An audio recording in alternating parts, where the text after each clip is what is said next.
How we doing? Saturday at CPAC here at Town Hall Media, and this is Brad Slager from the Daily Column, ripped from the headlines. Sitting in with me, we got Ray Ibrahim, who is pretty impressive for having the crosshairs on him from the Muslim activist community, if that's right. You're kind of like their... Nemesis.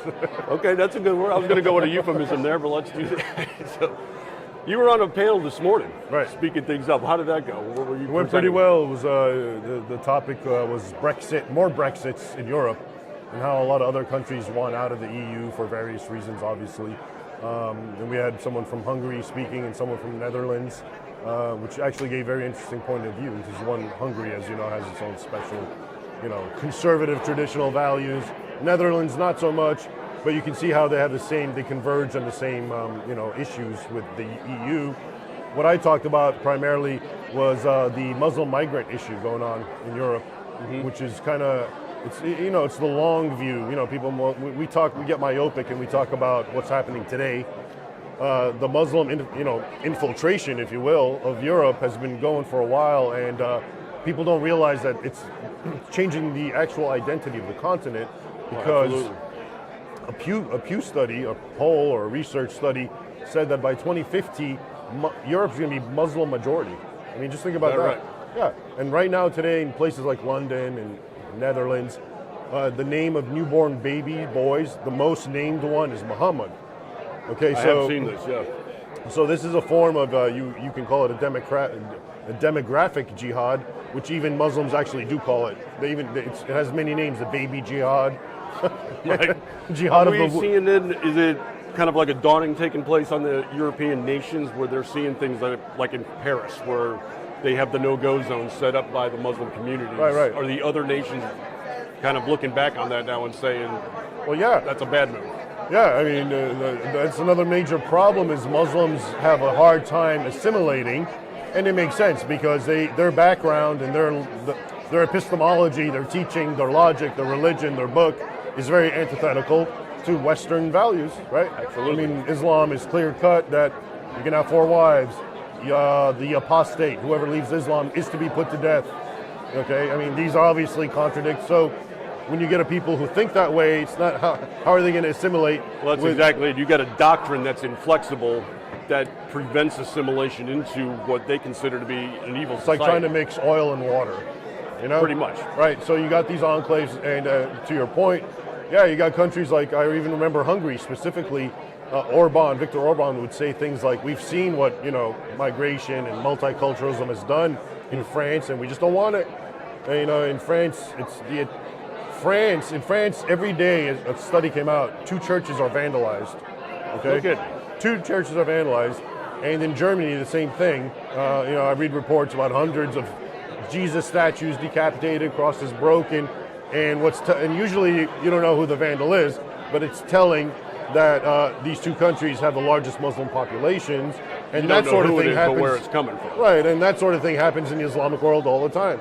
Churches get attacked. Well, that's a good segue then into something else taking place where we've got Ilhan Omar is proposing some domestic legislation on this same kind of front. That's something you're going to start covering, is that correct? Yeah, so basically she introduced, and it passed, startlingly, a so-called Islamophobia bill. Right. And the whole point of this is really to monitor and try to suppress and, I guess, legal action against anyone who is accused of Islamophobia, which itself is such a elastic term. No, it's always nebulous. I mean, very you nebulous. can just oppose them on policy and suddenly you're hateful in their eyes or in their accusation. Right. And, adding to it in the actual language of the bill, everywhere you go, you look, there's the word racism is thrown in. And, of course, Islam's not a race. Yeah. But that's not enough. Determining it is always a question. There's Bosnian, Albanian Muslims, there's white converts to Islam, so it's definitely not a race, but they're playing the race card, of course. And anyway, this bill, I find it dangerous from the point of view that we're already living in an environment where here in the West, you can't get the word out, you get censored. Now they're going to actually have a whole bill that supports it, and now it's not just the technocrats that are going to be doing this, it's actually the government's going to be enforcing it. So it's going to create a chilling effect where people don't want to people don't want to. People are going to speak even less. Well, that's something openly. I cover frequently in my column, is how mainstream media is suppressing the First Amendment, which is the bedrock of that very industry. Yeah. They're becoming more and more comfortable silencing outside outlets from their narrative realm. This is something you've got firsthand knowledge of. Dude, you've been silenced amazingly for trying to speak to the Naval War College, correct? Yeah. And CARE, the Muslim activist group, petitioned and protested, basically, to shut you down. Right. Yeah, the War College invited me to speak about my last book, Sword and Scimitar, which deals with 14 centuries of war between Islam and the West. So it's a military history book, and it's the War College. It makes sense. They invite me, and then CARE, of course, got wind of it, went ballistic, and what did they do? They accused the War College of being racist.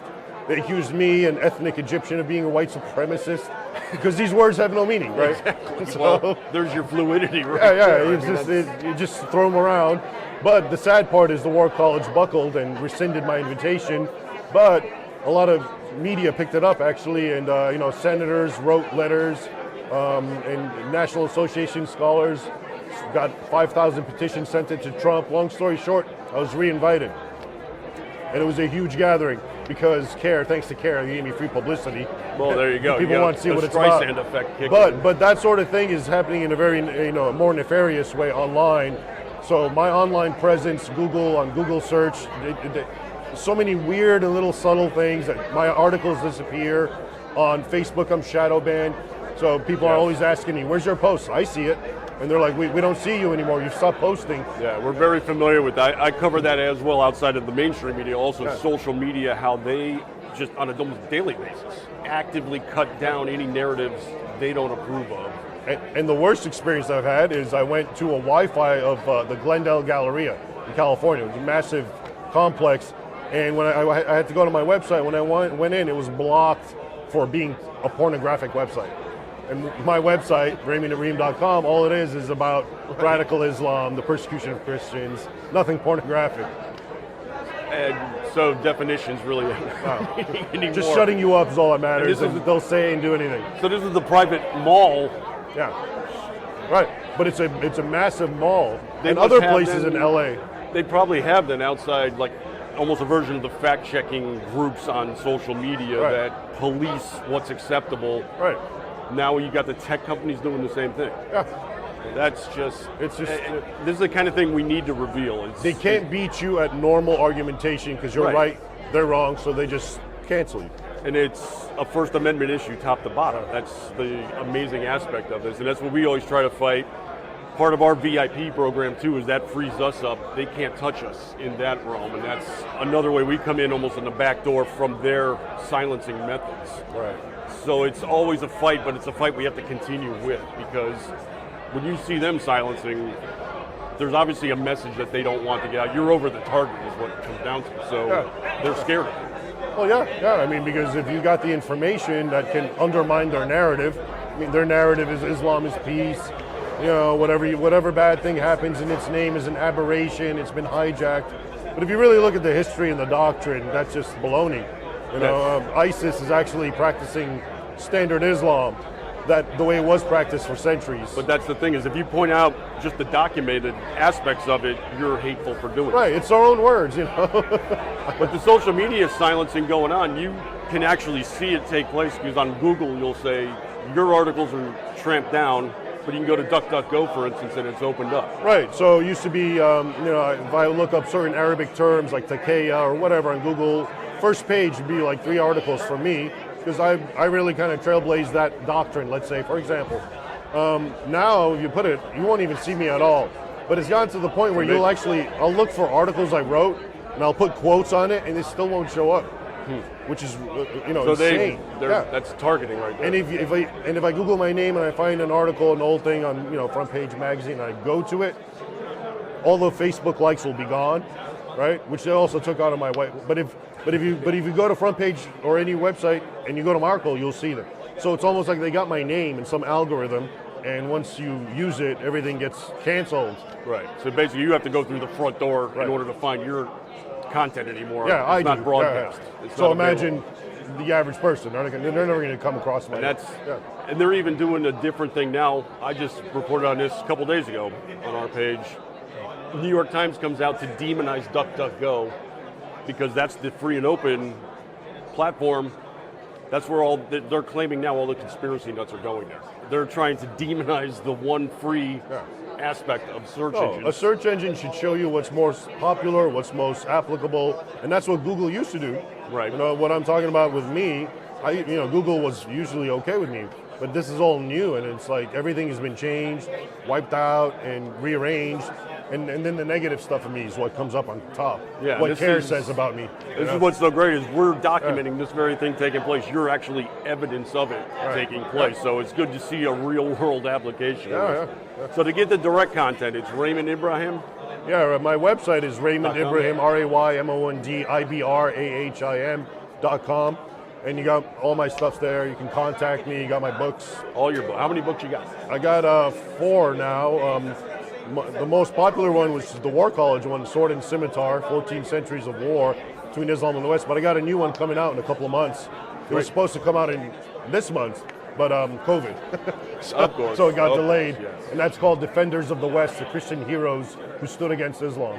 Fantastic. All right, seek these out, and we're going to keep up the fight against this very thing here at Town Hall. Thanks.